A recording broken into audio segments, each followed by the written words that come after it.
My daughter drove me to the cliff and pushed my wheelchair over. The rock climber who found me thought I was. What happened to me will shock you. I'm telling you this story because nobody believed me until now.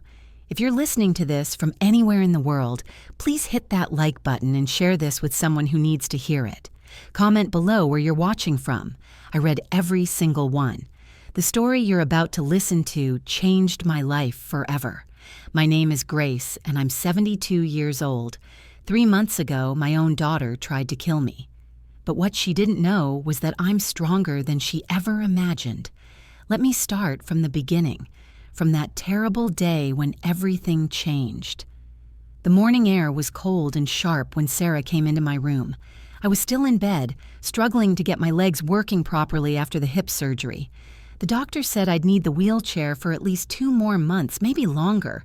My bones weren't healing as fast as they should at my age. "Mom, get dressed. We're going out," Sarah said. But something in her voice sounded different. Cold.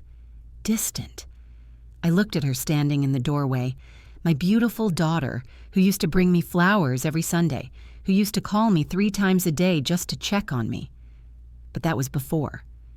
Before her husband David got that promotion at the hospital. Before they bought the big house on the hill. Before I became what she called a burden. "Where are we going, sweetheart?" I asked, trying to keep my voice cheerful.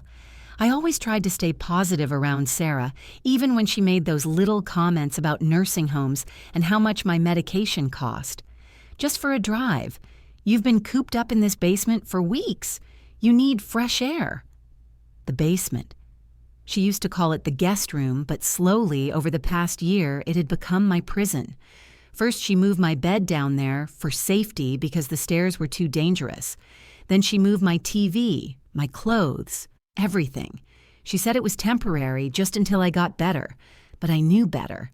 I struggled into my clothes, my fingers shaking as I buttoned my cardigan. The same cardigan I'd worn to Sarah's graduation from nursing school, the one I'd bought with the last of my jewelry money. Back then, she'd hugged me so tight and whispered, "I'll take care of you forever, Mom. You've sacrificed everything for me." Sarah helped me into the wheelchair, but her touch was rough, impatient. She wheeled me to her car, a black SUV that David had bought her for Christmas. As she lifted me into the passenger seat, I caught a glimpse of something in her eyes. Something that made my stomach drop. Fear, but not fear for me. Fear of me. "Sarah, honey, are you okay? You seem upset." She slammed my door shut without answering and walked around to the driver's side. When she got in, she didn't look at me. She just started the engine and began driving. We drove in silence for almost an hour. I watched the familiar streets of our small Oregon town disappear behind us as we headed toward the mountains. The radio was off, and the only sound was the humming of the engine and my own heartbeat, which seemed to get louder with each mile. "This is nice," I said, trying to break the tension. "I haven't seen the mountains in so long." Sarah's hands gripped the steering wheel tighter. Her knuckles were white. "Mom, do you remember what you told me when Dad died?" The question caught me off guard. My husband Tom had died 15 years ago in that terrible factory accident. The whole building had collapsed, taking 12 good men with it, including my Tom. "I remember a lot of things from that time, sweetheart. What specifically?" "You said we'd always have each other. That family was everything." "Yes, I remember. And I meant it." She laughed, but it wasn't a happy sound. It was bitter. Sharp like broken glass. "You also said you'd never be a burden to anyone, that you'd rather die than make your family suffer." My heart started racing. "Sarah, what are you talking about?" "The medical bills, Mom, the wheelchair, the physical therapy, the medications. Do you know how much you cost us every month?" I felt like I'd been slapped. I have my Social Security. I give you everything I get." "It's not enough. It's never enough. David and I want to have children, but we can't afford it with you living with us. We can't even go on vacation because someone has to watch you." "I don't need watching," I whispered. "I can take care of myself." "Can you? Can you really? Because yesterday I found you trying to cook at 3 a.m. You could have burned the house down." That wasn't true. I'd gotten up for a glass of water, that's all. But I didn't argue. I'd learned not to argue with Sarah anymore. We kept driving up the mountain road, the trees getting thicker, the air getting thinner. I recognized where we were going. Eagle Point, the highest cliff in the county. Tom and I used to bring Sarah here when she was little. She loved to throw rocks over the edge and count the seconds before they hit the bottom. "Why are we going to Eagle Point?" I asked, though I was starting to suspect I didn't want to know the answer. Sarah pulled into the parking area at the top of the cliff. There were no other cars, no other people, just us and the wind and the rocks below. She turned off the engine and sat there for a moment, staring out at the view. The valley spread out below us like a green carpet, peaceful and beautiful. It was the kind of view that should make you feel grateful to be alive. "Sarah, please, let's just go home. I promise I'll try to be less trouble." She got out of the car without a word and came around to my side. She opened the door and reached for my wheelchair in the back seat. Her movements were mechanical, like she was following a script in her head. "The fresh air will do you good," she said as she helped me into the wheelchair, but her voice was hollow, like she was talking to herself more than to me. She wheeled me toward the edge of the cliff. The wind was stronger here, whipping my hair around my face. I could hear the sound of rocks falling, so far below that I couldn't see where they landed. "This is far enough," I said. "I can see the view perfectly from here." But she kept pushing me closer to the edge, closer and closer until I could see straight down the cliff face. It was at least 200 feet to the bottom, maybe more. "Sarah, please, you're scaring me." She stopped pushing and walked around to face me. Her face was pale, her eyes red like she'd been crying, but her jaw was set with determination. "I'm sorry, Mom." "Sorry for what?" She looked at me for a long moment, and I saw something break inside her. The daughter I'd raised, the little girl who used to crawl into my bed during thunderstorms, was gone. In her place was someone I didn't recognize. "This is where we say goodbye." Before I could process what she meant, before I could even scream, she grabbed the handles of my wheelchair and pushed, hard. I felt the wheelchair tip forward, felt the ground disappear beneath me. The wind rushed past my ears, and for a moment I was weightless, flying through the air like one of those rocks Sarah used to throw. Time slowed down. I could see the cliff face rushing past me, the jagged rocks reaching up like teeth.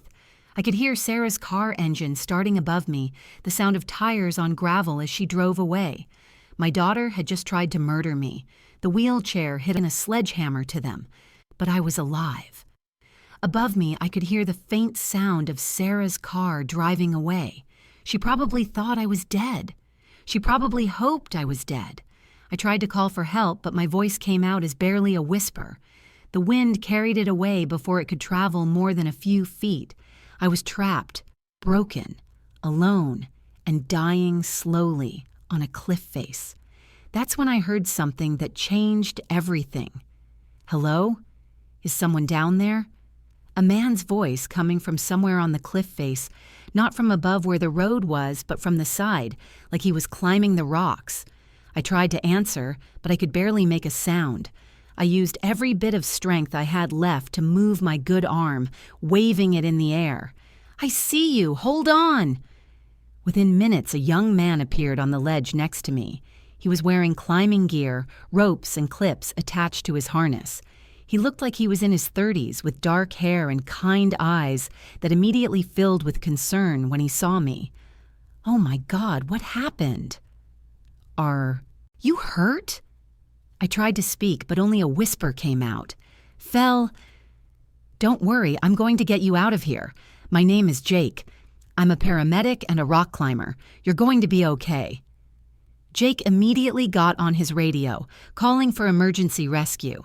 While we waited, he carefully examined my injuries without moving me too much. "Can you tell me your name?" he asked gently. "Grace," I managed to whisper. "Grace, you're very lucky. This ledge probably saved your life. A few more feet and—" He didn't finish the sentence, but I knew what he meant. "How did you fall?" Were you hiking alone? I looked into his eyes, these kind eyes of a stranger who had appeared like an angel to save me, and I made a decision that would change everything. I don't remember, I lied. The rescue team arrived within an hour. They carefully loaded me onto a stretcher and airlifted me to the hospital. Jake rode with me in the helicopter, holding my hand and telling me over and over that I was going to be okay. As we flew over the mountain, I looked down at Eagle Point and saw something that made my heart race. Sarah's black SUV was parked at the bottom of the mountain at the ranger station. She was probably giving them a story about how her confused, sick mother had wandered off and fallen. But I was alive. Against all odds, I was alive. And I was going to make sure everyone knew the truth. The doctors at the hospital told me I was incredibly lucky. 3 broken ribs, a fractured arm, multiple bruises and cuts, but no internal bleeding and no brain damage. I would heal, they said, but it would take time. Sarah showed up at the hospital 2 hours later, crying and carrying flowers. She rushed to my bedside and grabbed my good hand. "Mom, oh my God, I was so worried. They said you wandered off while I was in the store. Why didn't you wait for me?" She was good, I had to give her that. The tears looked real. The concern in her voice sounded genuine. If I hadn't lived through what really happened, I might have believed her myself. "I don't remember," I said again, watching her face carefully. Relief flooded her features. She thought I had amnesia. She thought her secret was safe. "The important thing is that you're alive," she said, squeezing my hand.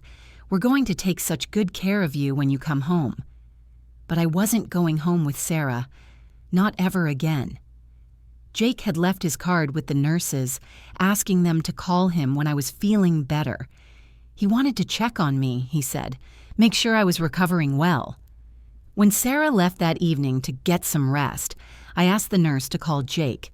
He arrived within an hour, still in his work clothes. He pulled up a chair next to my bed and sat down with a serious expression. "Grace, I need to ask you something, and I need you to be honest with me." My heart started racing. Had he figured it out? "When I found you on that ledge, there were pieces of a wheelchair scattered around. But you told the police you were hiking alone." I looked into his eyes and saw something I hadn't seen in years. Someone who actually cared about the truth. "You don't think I fell, do you?" I whispered. "I think someone hurt you, and I think you're protecting them." Tears started flowing down my cheeks. After months of living in fear, of being treated like a burden, of slowly losing myself, someone finally saw me. Really saw me. "It was my daughter," I whispered so quietly that he had to lean in to hear me. Jake's face darkened. "She pushed you." I nodded, unable to speak. "Grace, you don't have to go back to her.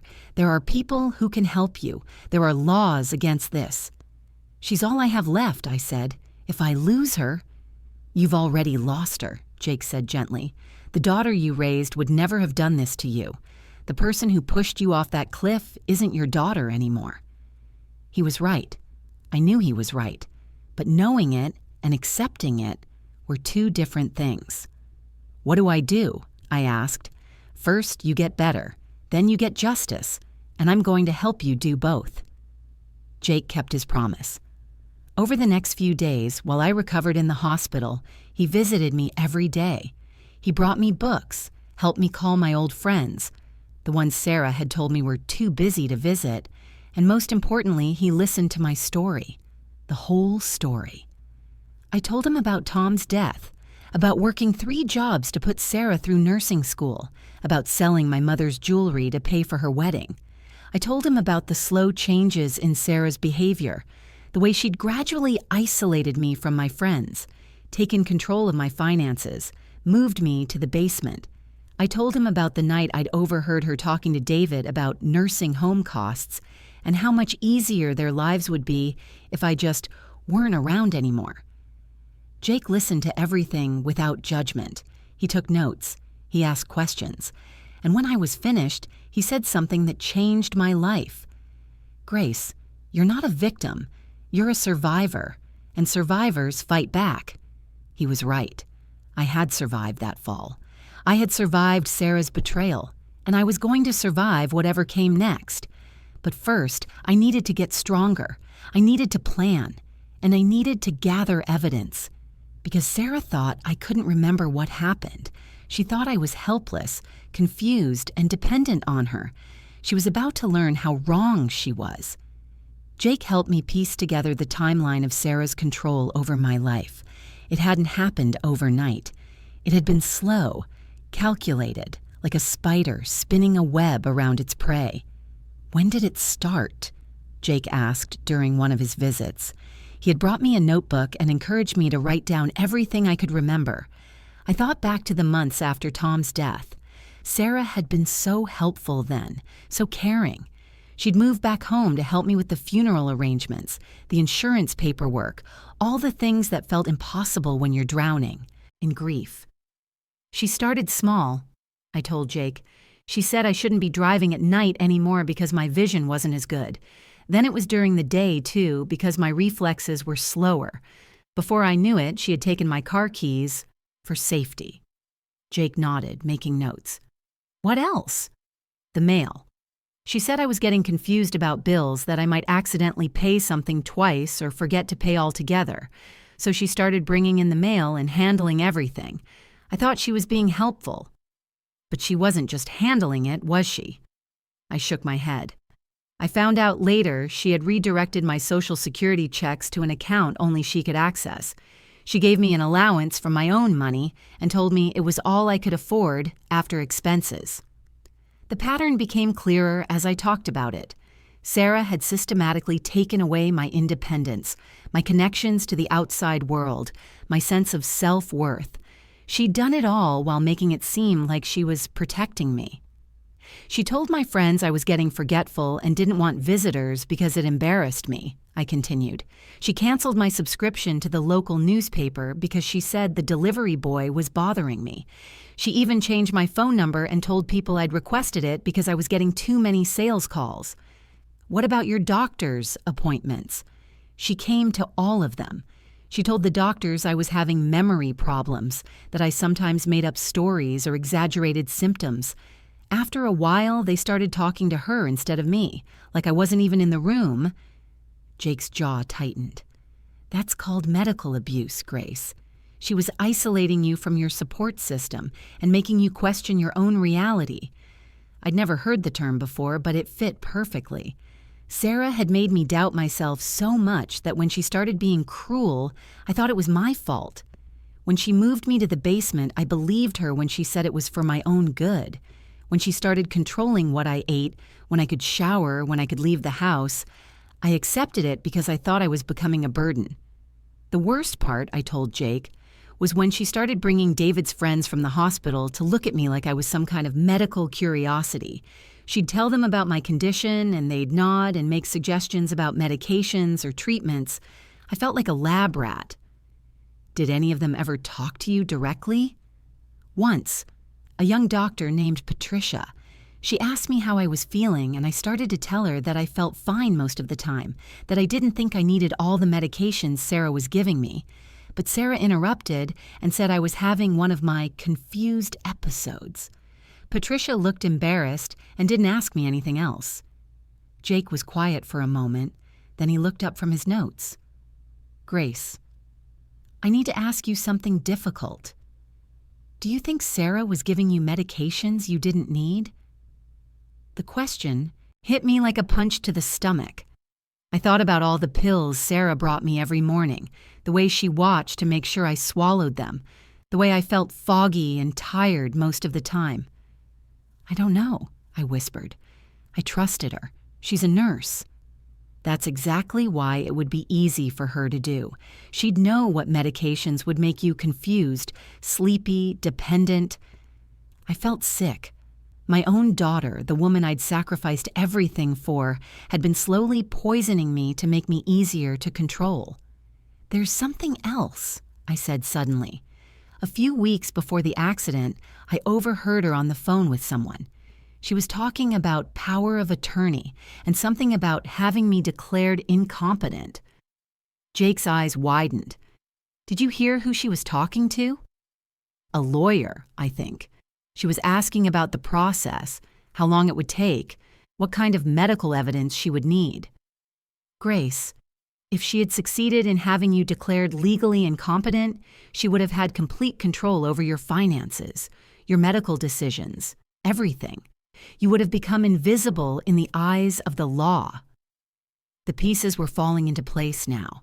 Sarah hadn't just been trying to get rid of me that day on the cliff. She'd been planning to erase me completely, to take everything I had and make it look legal. But why kill me? I asked. If she could have had me declared incompetent, she would have gotten everything anyway. Jake was quiet for a moment. Maybe she found out it would take too long, or maybe she realized you were starting to figure out what she was doing. A murder would be quicker, and if it looked like an accident. She would inherit everything immediately, I finished. We sat in silence for a while, both of us processing the full scope of Sarah's betrayal. It wasn't just attempted murder. It was years of systematic abuse, financial exploitation, and psychological manipulation. I feel so stupid, I said finally. Don't. You're not stupid, you're human. You loved your daughter and you trusted her. She used that love as a weapon against you. Jake was right, but it still hurt. Every memory I had of Sarah was now tainted with the knowledge of what she'd been planning. Had she ever really loved me, or had I always just been a source of money and convenience to her? What do I do now? I asked. Now you get your life back. But first, you need somewhere safe to stay while you recover. I hadn't even thought about that. I couldn't go back to Sarah's house, but I had nowhere else to go. She had isolated me so completely that I had no friends left, no other family, nowhere to turn. I have an idea, Jake said. My grandmother left me a cabin up in the mountains. It's remote, but it's safe and comfortable. You could stay there while you figure out your next steps. I couldn't impose on you like that, I protested. You're not imposing. I want to help, and honestly, I think you could help me too. How? Jake looked uncomfortable. For a moment, then he sat back in his chair. I lost my parents in a car accident when I was 16. My grandmother raised me after that, but she died 2 years ago. I've been pretty isolated myself since then. Having someone to look after, someone to talk to, it might be good for both of us. I saw something in his eyes that I recognized. The loneliness of someone who had lost the people they loved most. Maybe we could help heal each other. Okay, I said, but just until I can figure out what to do next. Jake smiled, and for the first time in months, I felt hope. The day I was discharged from the hospital, Sarah showed up with flowers and a wheelchair, ready to take me home. She had dark circles under her eyes and looked like she hadn't been sleeping well. Good, I thought. She should be worried. Mom, I've got everything ready for you at home, she said, her voice bright but strained. I've set up a hospital bed in the basement so you'll be more comfortable. Actually, I said carefully, I've made other arrangements. Sarah's face went pale. What do you mean? The rock climber who found me, Jake, has offered to let me stay at his cabin while I recover. I think the mountain air will be good for me. Absolutely not. You need medical supervision. You need someone who knows your condition. My condition? I asked innocently. What condition is that, Sarah? She stumbled over her words. Your memory problems. Your confusion. The doctors said my memory is fine. In fact, it's getting clearer every day. I watched fear flicker across her face before she covered it with false concern. Mom, you're not thinking clearly. This stranger could be anyone. It's not safe. He's a paramedic, I said, and he saved my life. I trust him. But I'm your daughter. I should be taking care of you. The words hung in the air between us. I looked at her, really looked at her, and for a moment I saw the little girl she used to be, the child who had cried when I had to work late, who had made me breakfast in bed on Mother's Day, who had promised to love me forever. But that little girl was gone. In her place was someone who had tried to murder me for money.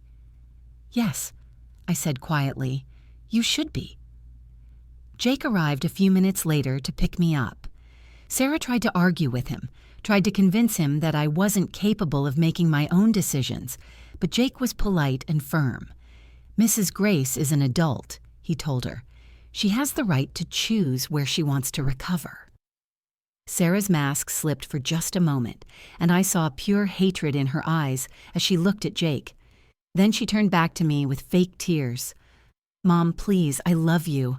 I just want what's best for you. I know you do, sweetheart, I said, playing along. That's why I know you'll support my decision.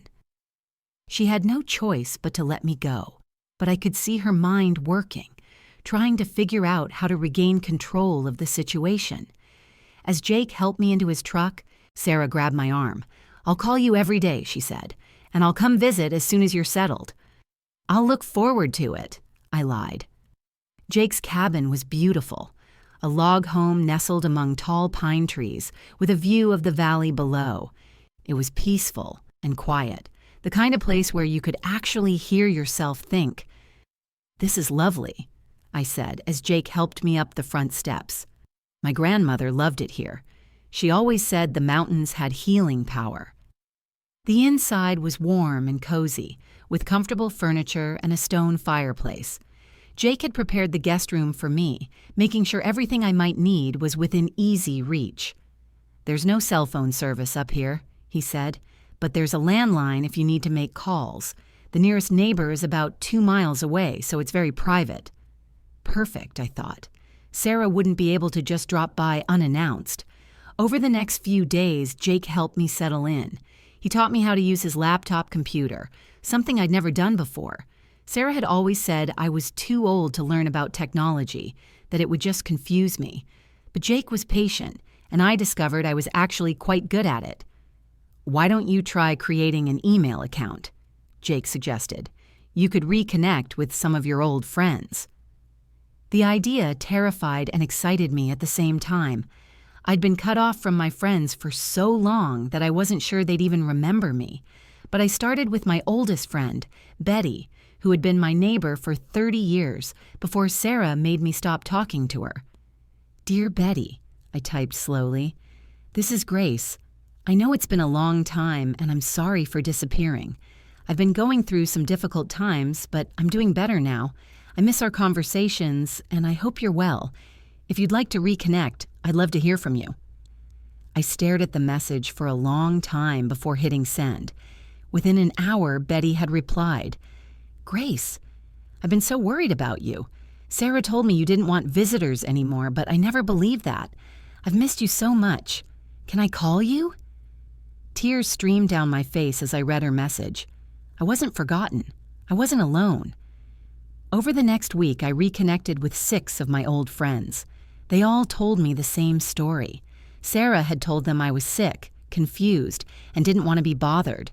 Some of them had tried to visit anyway, but Sarah had turned them away, saying I was having a bad day or was too tired for company. She was protecting herself, not you, Jake observed when I told him about the conversations. She didn't want anyone to see what she was really doing to you. Jake also helped me research elder abuse laws and financial crimes. We discovered that what Sarah had done to me wasn't just morally wrong. It was illegal in multiple ways: financial exploitation, medical abuse, unlawful imprisonment, and of course, attempted murder. The question is, Jake said, what do you want to do about it? I thought about it for a long time. Part of me just wanted to disappear, to stay in the cabin forever and never see Sarah again. But another part of me, a part that was getting stronger every day, wanted justice. I want her to pay for what she did, I said finally. Not just to me, but to all the elderly people she might hurt in the future. If she could do this to her own mother, what might she do to her patients? Jake nodded. Then we need to gather evidence. Solid, undeniable proof of what she did. How do we do that? We start by documenting everything, every conversation, every incident, every lie she told. Then we see if we can get her to incriminate herself." "You mean record her?" "If we can do it legally, yes. Oregon is a one-party consent state, which means you can record conversations you're part of without the other person's permission." The idea of confronting Sarah again terrified me, but I knew it had to be done. She thought she had gotten away with murder. She thought I was still the helpless, confused old woman she could manipulate and control. She was about to find out how wrong she was. What would you do if your own child betrayed you like this? Comment below and tell me your thoughts. The first piece of evidence came from an unexpected source. While I was going through my personal belongings that Jake had retrieved from Sarah's house, I found something that made my hands shake. Hidden in the back of my jewelry box behind a photo of Tom and me on our wedding day was a small key. I stared at it for a moment, trying to remember what it opened. Then it hit me like lightning. The safety deposit box. 20 years ago, Tom and I had opened a safety deposit box at the First National Bank downtown. We'd put important documents there, our marriage certificate, the deed to our house, Tom's life insurance policy, and something else, something I'd completely forgotten about until this moment. "Jake," I called out, my voice trembling with excitement. "I need to go to the bank." He came running from the kitchen, worried by the urgency in my voice. "What's wrong? Are you okay?" "I'm more than okay," I said, holding up the key. "I just remembered something that changes everything." At the bank, I explained to the manager that I needed access to my safety deposit box. The woman, Mrs. Henderson, looked at me with confusion. "Mrs. Grace, your daughter Sarah has been managing all your accounts since you were declared mentally incapacitated. She has power of attorney over all your finances." My blood turned to ice. I was never declared mentally incapacitated, and I never gave Sarah power of attorney. Mrs. Henderson frowned and pulled up my account on her computer. "According to our records, your daughter provided us with legal documentation 6 months ago. She said you were suffering from dementia and could no longer make financial decisions." "I want to see those documents," I said firmly. Mrs. Henderson hesitated. "I'm not sure I can show you those without your daughter's permission. Those are documents about me concerning my own mental state and my own money," I said, my voice getting stronger. "I have every right to see them."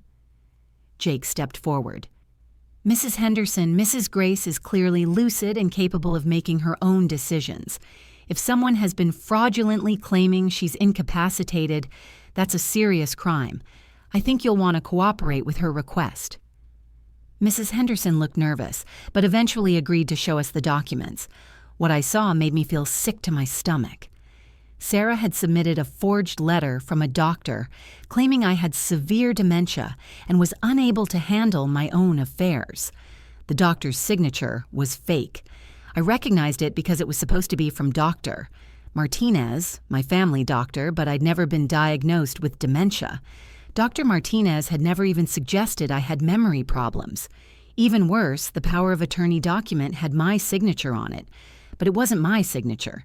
Sarah had forged that too. "This is fraud," I told Mrs. Henderson. "I want these documents removed from my account immediately, and I want access to my safety deposit box." Mrs. Henderson was clearly flustered but agreed to help us. When we opened the safety deposit box, I found exactly what I'd hoped for: the original deed to my house, the deed that clearly showed I was the sole owner of the property, the deed that Sarah had claimed was lost when she convinced me to sign a new one, putting the house in her name. She told me the original deed was destroyed in a flood at the county records office, I told Jake as we looked at the document.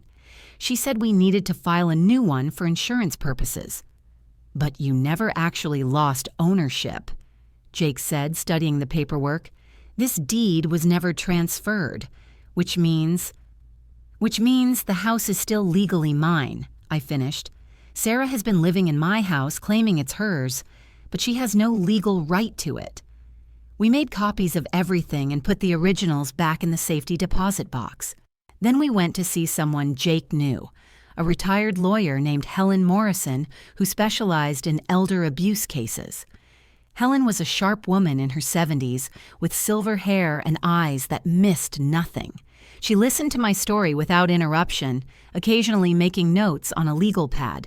"Grace," she said when I finished, "what Sarah has done to you constitutes multiple felonies: financial exploitation, forgery, fraud, unlawful imprisonment, and attempted murder. We have enough evidence here to put her away for a very long time." "What about the house?" I asked. "The house is yours. It always has been. The deed Sarah forced you to sign is invalid because it was obtained through fraud and coercion. We can have her removed from the property immediately." "And my bank accounts?" "We'll freeze all accounts that Sarah has access to and transfer control back to you. She's been stealing your Social Security money for months. That's federal fraud." I felt a mixture of relief and anger. Relief that I could get my life back, and anger at how completely Sarah had betrayed me. "There's something else," Helen said. "I've been tracking cases like yours for years, and I suspect Sarah has done this before. Nurses have access to vulnerable elderly patients. She might have other victims." The thought made me sick. How many other elderly people had Sarah manipulated and abused? How many families had she destroyed? "What do we do?" I asked. "We build an airtight case," Helen said. "We gather every piece of evidence we can find, and then we take her down." Over the next 2 weeks, we worked like detectives. Helen helped me request copies of all my medical records from Dr. Martinez's office. What we found was shocking. According to the official records, I had never been diagnosed with dementia or any form of cognitive impairment. Dr. Martinez had always noted that I was alert and oriented during my visits. The letter Sarah had submitted to the bank was completely fabricated. We also discovered that Sarah had been intercepting my mail for over a year. She'd redirected my Social Security checks, my pension payments, and even the dividends from some investments Tom had left me. She'd been stealing thousands of dollars every month. But the most damning evidence came from an unexpected source. Jake had been helping me learn to use social media to reconnect with old friends when I discovered something that made my heart race. Sarah had been posting on her Facebook page for months, documenting her struggles with her sick mother. "Taking care of Mom is getting harder every day," one post read. "The doctors say her dementia is getting worse. Some days she doesn't even recognize me. It breaks my heart, but I know I need to start looking into long-term care options." Another post from just 2 weeks before she pushed me off the cliff. "Had to make the hardest decision of my life today. Mom's condition has deteriorated to the point where I can't safely care for her at home anymore. The guilt is overwhelming, but I have to think about what's best for everyone." She was creating a public narrative that painted her as a devoted daughter, struggling with a sick mother. She was setting up the story for my disappearance or death, but there was more. In the comments section, her friends were offering sympathy and advice. Some even suggested that it might be a blessing when elderly people with dementia passed peacefully in their sleep. Sarah had been planting seeds, preparing people to accept my death as a natural, even merciful outcome. "This is premeditation," Helen said when I showed her the posts. "She didn't just decide to kill you that day on the cliff. She'd been planning it for months, maybe longer." The evidence was overwhelming, but Helen wanted to make sure we had everything before we went to the police. "I want to try something," I told Helen, and Jake during one of our planning sessions. "I want to call Sarah and see if I can get her to say something incriminating." "That's dangerous," Jake said immediately. "What if she realizes you remember everything?" "She won't," I said. "She thinks I'm helpless and confused. She thinks she's smarter than me. I can use that against her." Helen nodded slowly. "If you're willing to do it, we can record the conversation, but you'll need to be very careful about what you say." That evening, I called Sarah from Jake's landline. She answered on the second ring. "Mom, oh my God, I've been so worried about you. How are you feeling?" "I'm okay, sweetheart," I said, making my voice sound weak and confused. "But I'm having trouble remembering things." "What kind of things?" Her voice was immediately alert, concerned. The day I fell. I keep having these strange dreams about it, like someone was with me at the cliff. There was a long pause. Mom, you were alone, remember? You wandered off while I was in the store. That's why you fell. But in my dream, someone pushed my wheelchair. Someone who sounded like you. Another pause, longer this time. Mom, those aren't memories. They're just confused thoughts. The doctor said this might happen because of your head injury. But it felt so real, I pressed. And I keep thinking about money, like someone was taking my money. Mom, you're confusing yourself. I've been taking care of your money to protect you. Remember? You signed papers giving me permission. I did. Yes, you did. Because you were getting confused about bills and spending money on things you didn't need. I'm just trying to help you. Oh, I said, making my voice sound relieved. That's good. I wouldn't want to be a burden on you and David. You could never be a burden, Mom. But there was something cold in her voice as she said it. Sarah, can I ask you something? Of course. If something happened to me, would you be okay? Financially, I mean. Mom, don't talk like that. Nothing's going to happen to you. But if it did, would you inherit my house? My money? I could practically hear her calculating on the other end of the line. Mom, I don't want to think about that. All I care about is taking care of you for as long as possible. But you're young. You and David want to have children. Wouldn't it be easier if I wasn't around? Mom, you're talking crazy. I would never want anything to happen to you. The lie came so easily to her. Even knowing what she'd done, she could still look me in the eye and lie. I love you, Sarah, I said. I love you too, Mom. Now stop worrying about money and inheritance and all that. Just focus on getting better. After I hung up, Helen shook her head. She's good. She didn't say anything directly incriminating. No, I agreed. But she confirmed that she forged my signature on those financial documents, and she lied about the circumstances of my fall. That's something. It's a start, Helen said, but we need more. The next day, Sarah called me back. This time, she sounded different, nervous. Mom, I've been thinking about our conversation yesterday. Some of the things you said worried me. What things? About someone pushing your wheelchair, about money being taken. Those sound like paranoid delusions. I think you might need to see a psychiatrist. My blood ran cold. This was how it started, with Sarah convincing people that I was mentally ill. I feel fine, sweetheart. I think I'm just having trouble adjusting to my new medications. What new medications? Mom, you're not taking any medications except what I gave you before your accident. She was lying again. The doctors at the hospital had told me I wasn't on any prescription medications when I arrived. Whatever Sarah had been giving me, it wasn't prescribed by any doctor. Oh, I said, playing confused. I must be mixed up. Mom, I think you should come home. This mountain air isn't good for you. You need proper medical care. I like it here, I said. Jake takes good care of me. Jake doesn't know your medical history. He doesn't understand your condition. I'm your daughter, and I'm a nurse. I know what's best for you. But the doctors at the hospital said I could make my own decisions about where to live. The doctors don't know about your dementia, Mom. They don't understand how confused you get. There it was. She was still trying to convince people that I had dementia, even though she knew it wasn't true. Sarah, do I really have dementia? Yes, Mom, you do. That's why you can't remember things clearly.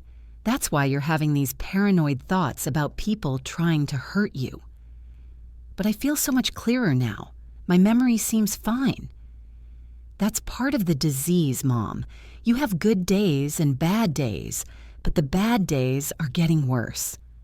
She was gaslighting me, trying to make me doubt my own reality even now. Even after everything she'd done, she was still trying to control me. I want to come home, I said suddenly. You do? She sounded surprised and pleased. Yes, you're right. You know what's best for me. Oh, Mom, I'm so glad you're being reasonable. I'll come get you tomorrow. Actually, could you come tonight? I'm feeling confused again and I want to be somewhere familiar. Of course. I'll be there in 2 hours. After I hung up, Jake looked at me with concern. Grace, what are you doing? You can't go back to her house. I'm not going back to stay, I said, but I need to get evidence from inside the house. If Sarah has been drugging me, there might be medication bottles hidden somewhere, and I want to see what else she's been hiding. Helen nodded approvingly. It's risky, but it could give us the final pieces we need. I'll wear a wire, I said.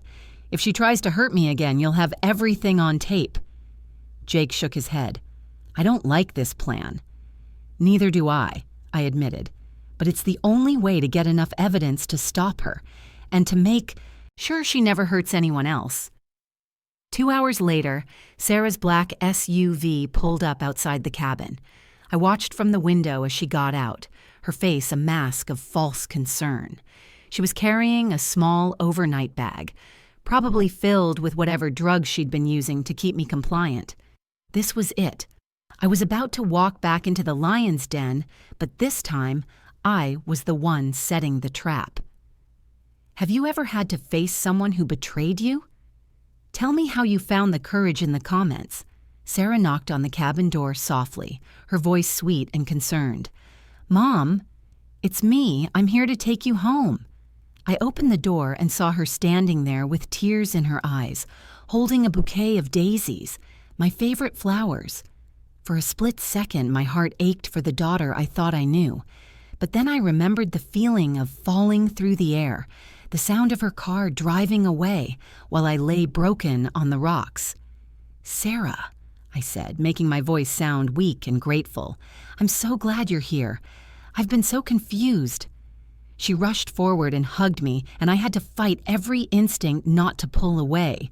Her touch made my skin crawl, but I needed her to believe I was still the helpless, medicated woman she thought she'd left for dead. Oh, Mom, I've missed you so much. I've been so worried. She pulled back and looked at my face with fake concern. You look tired. Have you been taking your medications? What medications? I asked, playing confused. Your heart medication, your blood pressure pills, your vitamins, the ones I always give you in the morning. There it was. She was already planning to start drugging me again. I don't think I've been taking anything, I said. Maybe that's why I feel so strange. Don't worry. I brought everything you need. She patted her overnight bag. We'll get you back on your proper schedule once we're home. Jake appeared in the doorway behind me, and I saw Sarah's expression harden for just a moment before she covered it with a smile. Jake, thank you so much for taking care of my mother. I can't tell you how grateful I am. She's a remarkable woman, Jake said carefully. Very strong, very independent. Yes, she is, when she's having a good day. Sarah's tone suggested that this wasn't one of those days. Mom, why don't you get your things so we can go home? I had already packed a small bag, and hidden inside it was the recording device Helen had given me. If Sarah tried to drug me or hurt me, we'd have everything on tape. The drive back to Sarah's house was tense. She kept asking me questions, testing my memory, trying to figure out how much I really remembered. Mom, do you remember what happened the day you fell? Not really, I lied. It's all very fuzzy. You wandered off while I was in the store. I was so scared when I couldn't find you. That doesn't sound like me. I don't usually wander off. You've been doing it more often lately. That's part of your condition. She was still pushing the dementia story, still trying to rewrite my reality. When we arrived at the house, I was shocked by how different it looked. Sarah had redecorated completely, removing all traces of my presence. My photos were gone from the walls, replaced with expensive artwork. My furniture had been replaced with modern pieces that looked like they belonged in a magazine. You've changed things? I observed. I thought a fresh look might be good for both of us, Sarah said quickly. Your old furniture was getting worn out. My old furniture had been antiques that Tom and I had collected over 30 years of marriage. Now it was probably sold, the money sitting in Sarah's bank account. "Where are my things?" I asked. "What things?" "My photos, my books, my mother's china cabinet." Sarah looked uncomfortable. "Mom, you asked me to donate most of that stuff. You said it was too much clutter." Another lie. I would never have asked her to get rid of my family photos or my mother's china. I don't remember saying that. "That's okay, Mom. You forget a lot of things these days." She led me down to the basement, and I gasped when I saw what she'd done to my living space. The comfortable chair Tom had bought me for my birthday was gone. The small TV I used to watch my stories was gone. Even the little heater I used when the basement got cold was gone. In their place was a hospital bed with rails on the sides and a bedside table with several bottles of pills. "This looks different too," I said. "The doctor said you needed a proper medical setup for your safety." I looked at the pill bottles on the table. The labels had my name on them, but I'd never seen these medications before. I memorized the names so I could tell Helen about them later. "Why don't you get some rest?" Sarah said. "You must be tired from the trip." "I'm not really tired. Maybe I could sit upstairs for a while? Watch some TV?"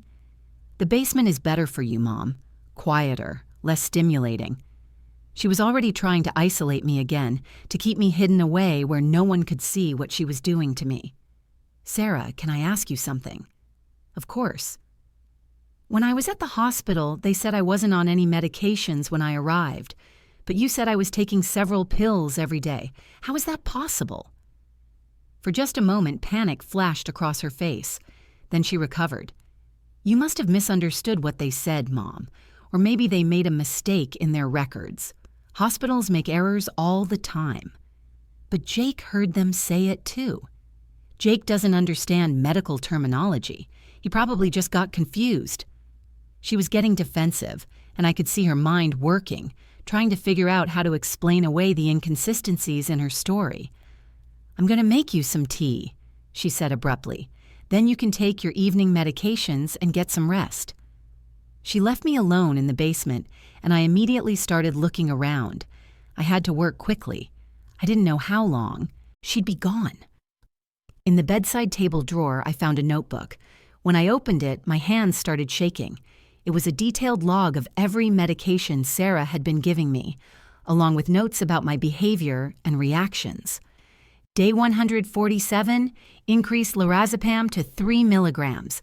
Subject more compliant, less questioning of decisions. Day 203, added haloperidol. Subject showing signs of confusion, memory problems, perfect for upcoming legal proceedings. Day 298, subject becoming suspicious, may need to increase dosage or consider alternative solutions. The dates went back almost a year. Sarah had been systematically poisoning me for months, documenting my decline like I was a lab experiment. The final entry was dated just 3 days before my accident. Subject 2 alert, asking too many questions about finances, legal route taking too long, time for final solution. Final solution. She had planned to murder me, and she'd written it down in her own handwriting. I quickly took photos of the notebook pages with the small camera Helen had given me. This was the evidence we needed to prove premeditation. I heard Sarah's footsteps on the stairs and quickly put the notebook back where I'd found it. "Here's your tea, Mom," she said, bringing me a steaming mug, "and your medications." She handed me 4 different pills and watched expectantly as I pretended to put them in my mouth. Instead, I tucked them under my tongue and took a sip of tea, being careful not to swallow the pills. "Good girl," Sarah said, like I was a pet who had performed a trick. "Now get some rest. Tomorrow we'll start getting you back on your proper schedule." After she left, I spit the pills into my hand and examined them. 2 of them I recognized from the names in the notebook, lorazepam and haloperidol. Both were powerful psychiatric medications that could cause confusion, memory loss, and compliance. Neither had ever been prescribed to me by any doctor.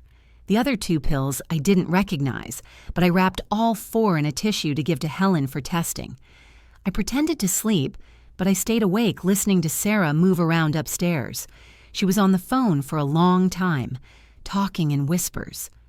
I couldn't make out all the words, but I heard power of attorney, incompetent, and nursing home.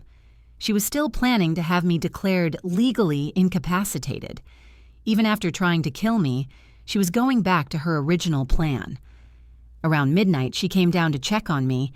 I kept my eyes closed and my breathing steady, pretending to be in a drug-induced sleep. She stood over my bed for a long time, just watching me. Soon, I heard her whisper. Very soon. The next morning, Sarah woke me early with more pills and another cup of tea. "Good morning, Mom. How did you sleep?"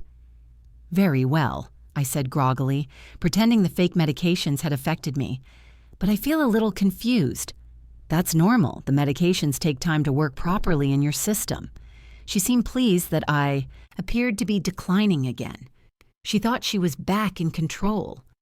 "Sarah, I've been thinking about what you said yesterday, about me having dementia." "What about it?" "Maybe you're right.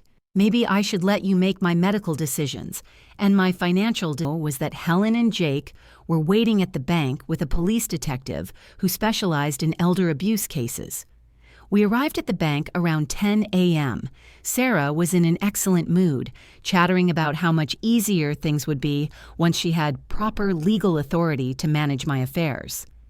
"Mrs. Henderson is expecting us," Sarah said as we walked into the bank. "She has all the paperwork ready."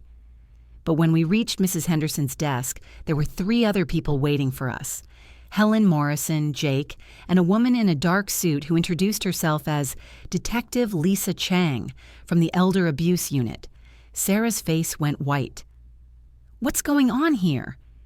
"Sarah Collins," Detective Chang said, standing up. "You're under arrest for financial exploitation of a vulnerable adult, forgery, fraud, and attempted murder." "This is ridiculous," Sarah sputtered. "My mother has dementia. She's confused. She doesn't know what she's saying." "Actually," I said, standing up straighter than I had in months, "I remember everything." Sarah's mask finally slipped completely. The fake concern, the false tears, the pretense of loving care, it all disappeared, leaving only cold fury. "You lying witch," she hissed. "You're nothing but a burden, a useless, pathetic old woman who should have died years ago."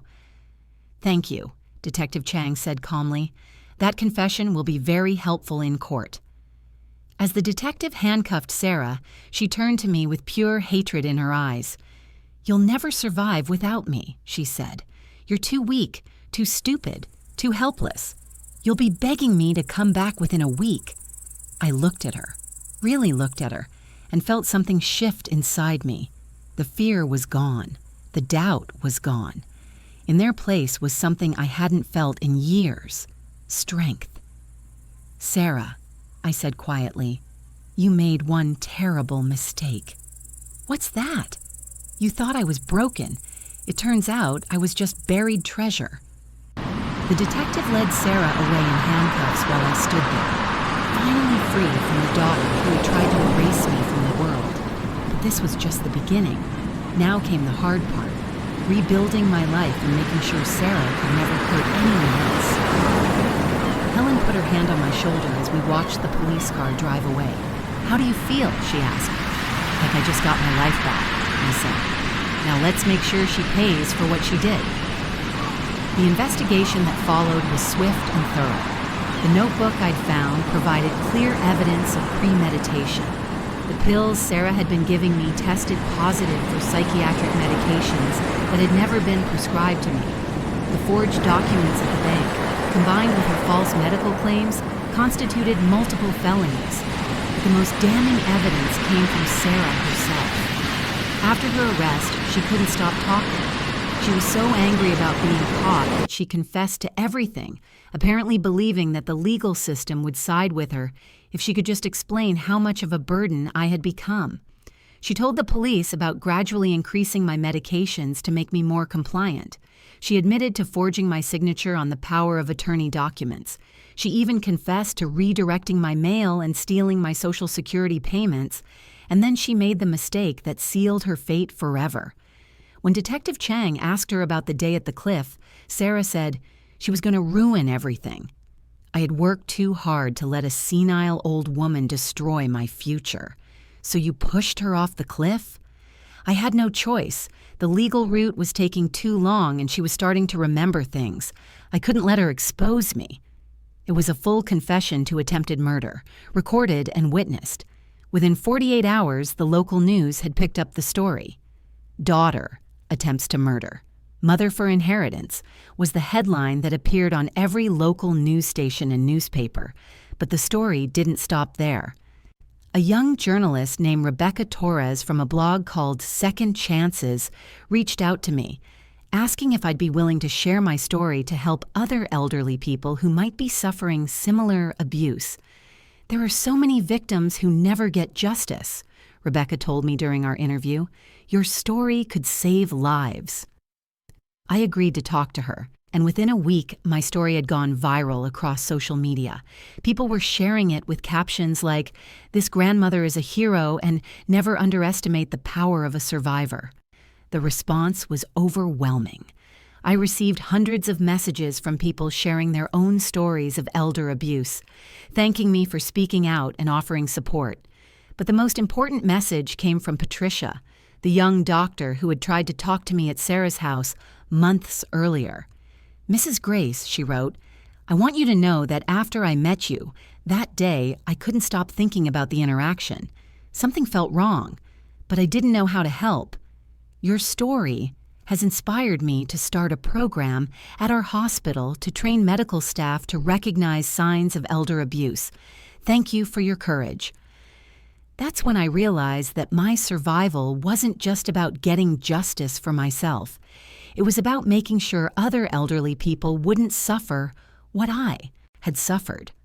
What signs of elder abuse do you think more people should watch for? Share your thoughts below. The courtroom was packed the day of Sarah's sentencing. I sat in the front row wearing a bright red scarf that Jake had bought me, a symbol of the vibrant life I was reclaiming. Behind me sat friends I hadn't seen in years, people from the community who had followed my story, and several elderly individuals who had reached out to share their own experiences with family abuse. Sarah sat at the defendant's table in an orange jumpsuit, her hair pulled back severely. She looked smaller than I remembered, diminished somehow. When she turned to look at me, I saw something in her eyes I'd never seen before, fear. She was afraid of me now, afraid of what I represented. The prosecutor, a sharp young woman named Amanda Stevens, stood to address the judge. "Your Honor, this case represents one of the most calculated and cruel examples of elder abuse we've seen in this county. The defendant didn't just steal from her mother. She systematically destroyed her independence, her relationships, and her sense of reality. She drugged her for months, forged legal documents, and when her victim started to recover her clarity, the defendant attempted murder." The judge, an older man with kind eyes, nodded gravely. "Mrs. Collins, do you have anything to say before I pass sentence?" Sarah stood up, and for a moment I thought she might finally apologize, might show some remorse for what she'd done to me. Instead, she turned to face me directly. "This is all your fault," she said, her voice filled with venom. "You were supposed to be grateful. I took care of you for years, and this is how you repay me? By destroying my life?" Murmurs of shock rippled through the courtroom. Even her own lawyer looked embarrassed. "You never cared about me," she continued. "All you cared about was your precious money, your precious independence. Well, look where it got you. You're alone now, completely alone." I stood up slowly, feeling the eyes of everyone in the courtroom on me. The judge looked surprised but didn't stop me. "Sarah," I said, my voice clear and strong, "you're wrong about something." She glared at me, waiting. "I'm not alone. I have friends who care about me, people who respect me, and a future full of possibilities. You're the one who's alone now, and you did that to yourself." I paused, looking at this woman who had once been my baby girl, who I had rocked to sleep and sung lullabies to. "I forgive myself," I said finally, "for believing you were someone else." Sarah's face crumpled, and for a moment she looked like the lost little girl she'd once been. But it was too late for tears now. Judge Morrison, no relation to my lawyer Helen, pronounced his sentence: 15 years in prison for attempted murder, financial exploitation, forgery, and fraud. With good behavior, Sarah would be eligible for parole in 10 years. The court notes, Judge Morrison said that the victim in this case survived both the physical attack and the systematic emotional abuse that preceded it. That makes her stronger than most people ever have to be. I hope her example inspires others who are suffering in silence to find their voice. As Sarah was led away in shackles, she looked back at me one more time. This time, there was no anger in her eyes, just emptiness. She had lost everything: her freedom, her nursing license, her reputation, and the mother who had loved her unconditionally for 35 years. Outside the courthouse, Rebecca Torres from Second Chances was waiting with her camera crew. My story had become so popular that she was now making a documentary about elder abuse, with my case as the centerpiece. Grace, how do you feel about the sentence? She asked. I feel like justice was served, I said. But more importantly, I feel like this sends a message that elderly people won't be silenced or forgotten. We have value, we have rights, and we will fight back when those rights are violated. What's next for you? I smiled, thinking about the plans Jake and Helen and I had been making. I'm going to keep telling my story. I'm going to help other elderly people who are being abused, and I'm going to live the life I want to live on my own terms. The documentary aired 3 months later and won several awards, but more importantly, it led to real change. Hospitals across the state implemented new protocols for identifying elder abuse.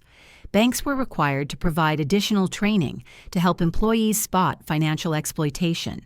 And the state legislature passed new laws making it easier for elderly victims to seek help and protection.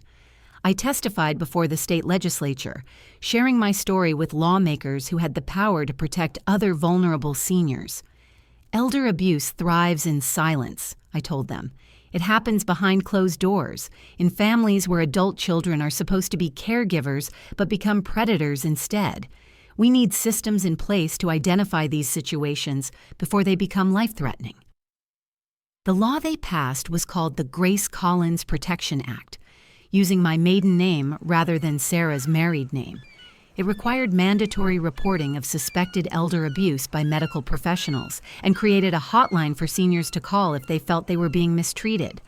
But my favorite part of my new life wasn't the legal victories or the media attention. It was the personal connections I was making. Jake and I had started a podcast called Still Standing, where we interviewed survivors of various types of abuse and trauma.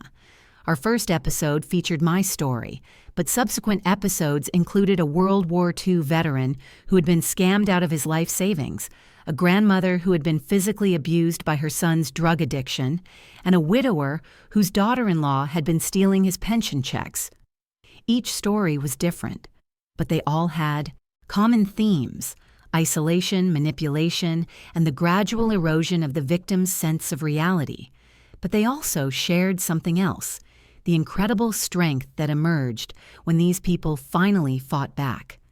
The human spirit is more resilient than we give it credit for, I said during one episode. People think that getting older means getting weaker, but I've learned that age can actually make you stronger in ways you never expected.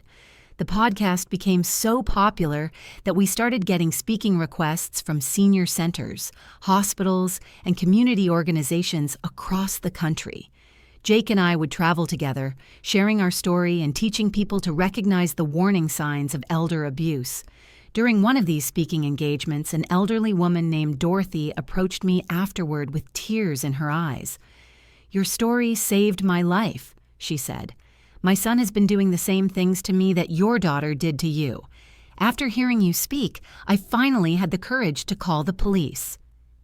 That's when I knew that surviving Sarah's betrayal hadn't just been about getting justice for myself.